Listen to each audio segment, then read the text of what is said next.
Ang pagsisiyasat ni Abdullah ibn Amr ibn al-As, nagtaka si Abdullah ibn Amr, kaya sinundan niya ang sahaba upang malaman ang kanyang sikreto. 3 gabi siyang nanatili kasama nito. Napansin niya na hindi ito labis magdasal sa gabi, at wala rin itong kakaibang gawain na higit sa iba. Ang sikreto. Sa huli, tinanong niya ang sahaba. Ito ang kanyang sagot. Wala akong ibang ginagawa. Maliban sa bago ako matulog, pinapatawad ko ang lahat ng tao. Wala akong kinikimkim na galit o inggit sa kahit kanino. Hindi pera ang sukatan ng tunay na halaga ng tao, kundi ang kanyang asal. Maaaring marami kang alam.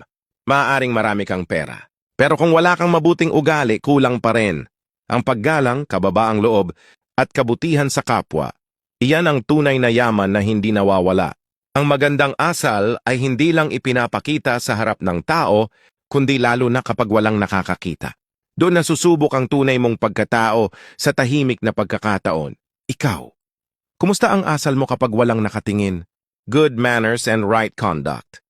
Ito ang ugaling may gantimpala, hindi lang sa mundo, kundi hanggang kabilang buhay. Avoid fitna, we love each other, ito ang aral ng propeta. Kapatid, sa pamamagitan ng pagsishare, ikaw ay kasapi sa baligo an walaw aya.